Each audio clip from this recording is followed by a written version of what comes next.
Pemirsa, masih dalam acara perbincangan kita berkaitan dengan ritual agama di zaman globalisasi, dan tadi kita juga sudah bicara soal kremasi yang mungkin marak sekali di Bali menjadi bahan diskusi. Saya lanjut ke Ratu.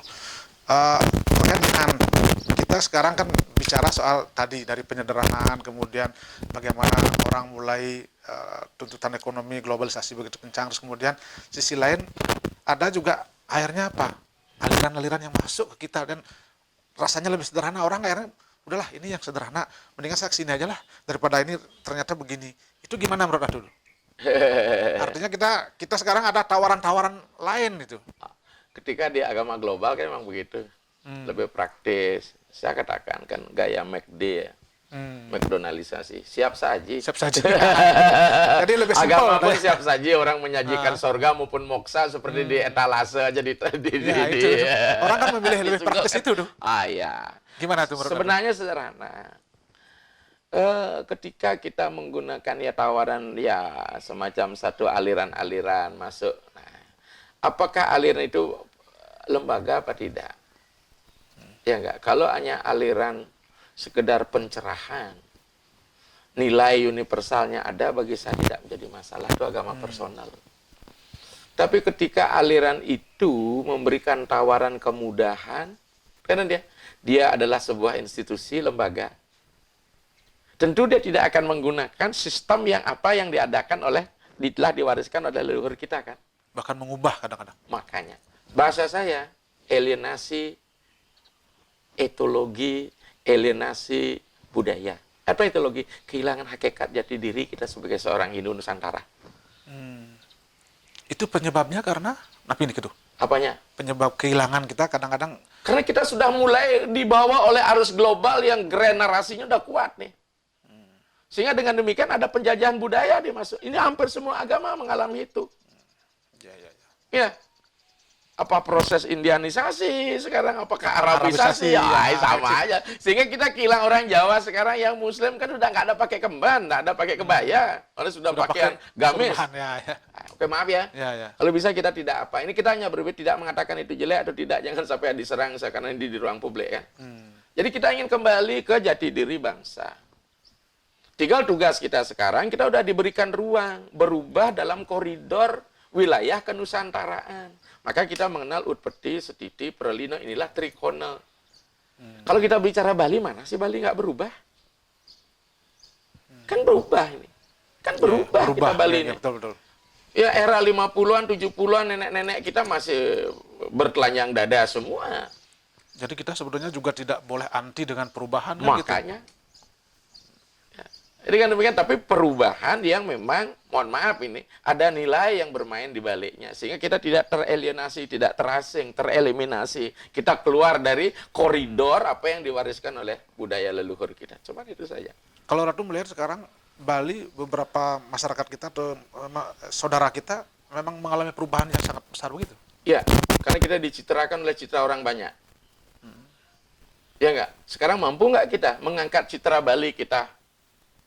Ya kan? Untuk bagaimana memberikan nuansa dan ciri. Ya. Tapi sebenarnya saya rasa sudah berani kok. Zaman dulu mau 70 tahun 80-an, Pak. Anak-anak SMA yang mau sembahyang ke Jagat Natur, tahun Pak nih mau baju adat. Nanti di situ baru dipakai. Sekarang kan udah mulai. Itu udah mulai tuh. Kesadaran-kesadaran. Berarti kesadaran yang menuju ke arah yang lebih baik sebetulnya. Ya. Tapi ada Kak kesadaran yang sebetulnya malah menggerus? Itulah kembali ketika dia tidak dilandasi oleh framework ya, kerangka berpikir kemudian nilai. Nah, orang menggunakan pakaian ini justru mencampur aduk kan bisa jadi.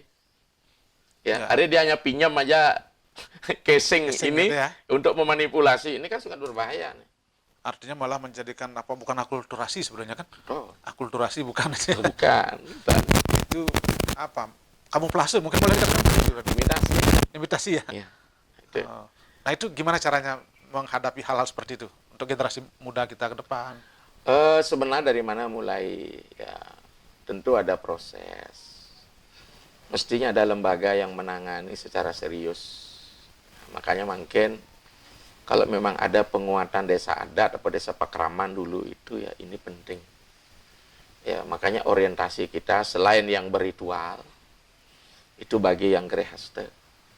di situ wilayahnya. Kemudian bagi yang Brahmacari ini benar-benar lembaga desa pekraman, desa adat menjadi desa peseraman. Ini yang penting. Ya. Bagaimana saudara-saudara kita di Muslim, wanita ada majelis taklim, ya remaja masjid. Kita sudah punya STT sebenarnya, Sekretariat Masjid. Disitulah mulai kita masukkan kreativitas budaya, pengisian rohani. Ini penting.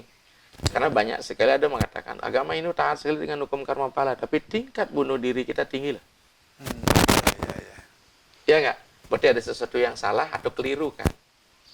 Ini edukasi mental yang penting. Ya. Dan kita ini kan etalase penjualan produk ini kalau boleh dikatakan Bali ini luar biasa progresnya. Orang Jawa masih pakai sepan ceblok, itu sudah motor di Bali mana? Ya.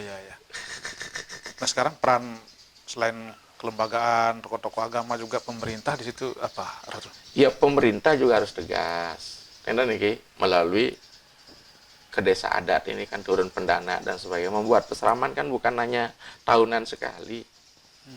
Ya peseraman yang berkesinambungan. Maka dengan demikian kami di Hunhi, di UAN punya anak-anak didik, ya, alumni-alumni ya yang di S1 mesti mulai banyak digerakkan, diajak di sana untuk membina, ya, untuk dia kenali dan cinta barang miliknya. Apakah sebuah nilai, apakah sebuah ideologi, apakah sebuah perilaku, tata laku, maupun instrumen yang harus dia jadikan kepemilikan owner kapital Balinya gitu. Jangan sampai nanti kita belajar Bali malah megong di Belgia kan begitu sekolah ini. Artinya kembali mengenal jati diri kita Ya, ini sebagai yang masyarakat Bali ya. Nggak, mengenal jati diri. Makanya itulah sebut saya kita jangan sampai teralienasi etologi. Etologi hakikat dari kita. Ya. Baik, terima kasih Ratu Pandita, luar biasa pencerahannya dan sarang putra-putra beliau. Terima kasih. Mohon maaf apabila ada yang kurang Ratu, dan mudah-mudahan ini sangat mencerahkan kepada Karma Bali kita Ratu. Yeah. Dan pemirsa, demikian tadi perbincangan kami dan seluruh kerabat kerja yang bertugas mengucapkan terima kasih atas perhatian dan kebersamaan Anda, dan kami akhiri dengan Paramesanti. Om Santi, Santi, Santi.